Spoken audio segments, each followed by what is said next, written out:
My name is Amy Daschel, and this is my story of hope. I am a woman who has lived through some darkness, and I am just trying to navigate this crazy path of life. I've got a 21-year-old daughter and a 13-year-old son. I'm a full-time student up at the University of Utah, just finishing up my master's degree in social work. I'm just a person trying to make a difference, however small that may be. That's really all I want to be. I'm a woman in long-term recovery.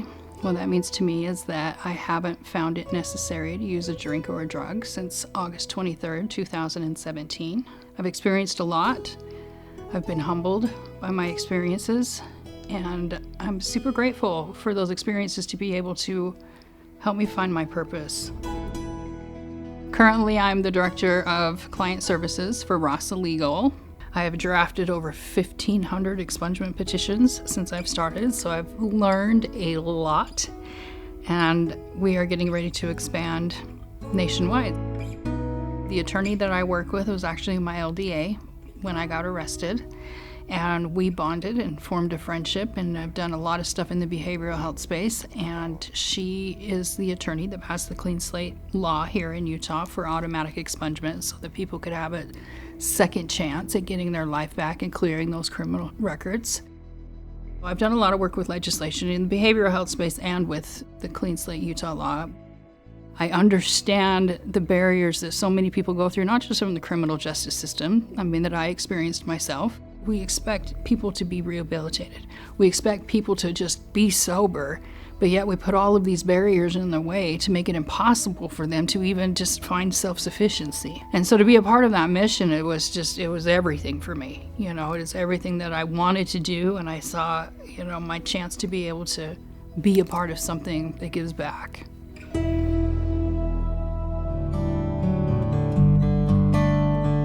I'm a person who will show up for you when needed.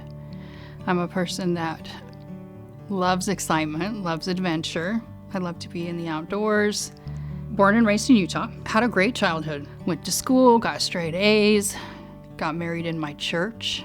I did everything right. I had a career. I was in the mortgage industry up until 37 years old. I was married for 5 years, and that is when everything in my life changed. My marriage consisted of domestic violence, and I was going through a divorce, and during this time my mother committed suicide after 6 previous attempts.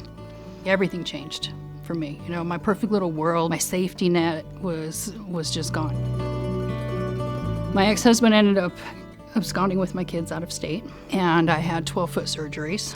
I was prescribed an extreme amount of Oxycontins, 5 30-milligram Oxycontins a day for a year and a half. I built a dependency upon this medication. I knew what it did. I felt like Superwoman on it. I was going through a lot of emotional trauma, and I started treating that emotional trauma with the pills, and that is when I, myself, turned this into an addiction. Once my children were taken out of state, I just lost all hope. Here I was, 37 years old, my kids are gone. I have a severe addiction to opiates, and I'm all alone, and I broke. Can't work and pay $80 a pill for Oxycontin, and so I started seeking other resources to not have to go through that withdrawal, to treat my emotional trauma. And that first $10 bag of heroin came, and it was over. I was literally on the streets, homeless, for 2 years, with no hope, with no desire to live, 2 overdoses, literally on a street corner, just waiting for my day to die. And that was the hardest thing I've ever had to go through. You get so lost in your hopelessness, you get so lost in your worthlessness, and you just think, how am I gonna get out of this, and who's gonna want me when I do?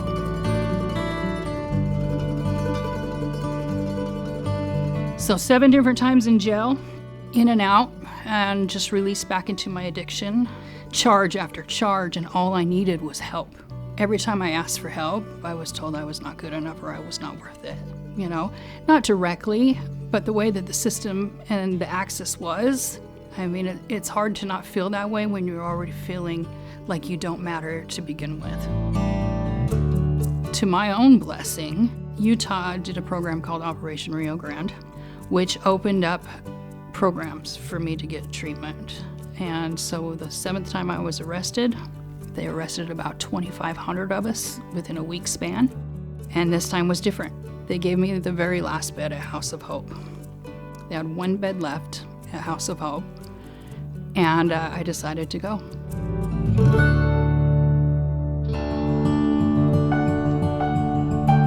House of Hope was the right place for me because I needed a safe space to be able to talk about where my pain was, where my true trauma was, in an environment that I didn't feel judged, and in a space where I never would have put myself.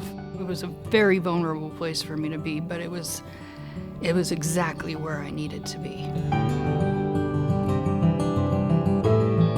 It wasn't until I had to go through being homeless, being judged, being less than, being viewed as less than, and going through that most humbling experience and truly finding out who I am as a person, because before then I didn't know.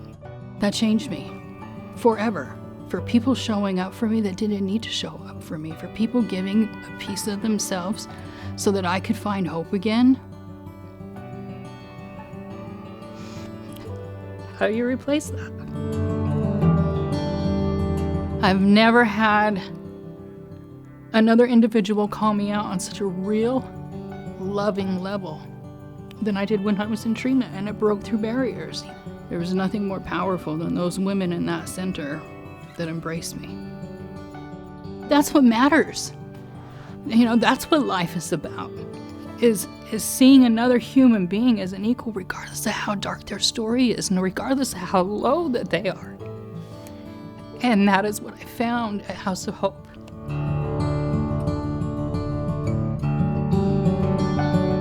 I like everything about myself now. I mean, honestly, I can't tell you how many times I look in the mirror and I'm just proud of what I see. For the first time, I am comfortable with who I am. For the first time, I can actually say that I live with integrity. I have an intent every day to just be the most authentic, honest person that I can be and give back that it doesn't benefit myself. That's the first time in my life I've ever not had a motive. And to live your life without motives, of just being able to truly try to make a difference in somebody else's life, that has given me the biggest reward of anything I've ever been able to do. I've never liked myself as much as I have today, and I've never had real connections like I've had today. Dude, I was out here 2 years homeless, went into treatment, worked for treatment centers, got 3 degrees since then. I just got licensed as a substance use counselor. I worked for a law firm doing expungements. All I had to do was just walk through those doors, though, girl. That's it. If you're willing to walk through those doors, let the treatment center do the rest. I talk to a lot of people in recovery, and I tell them, if I could go back, I wouldn't change a thing. I am so grateful that I went through what I went through. Would I take back the pain that it caused my children? 100%. 100%. That's the only thing I would take back.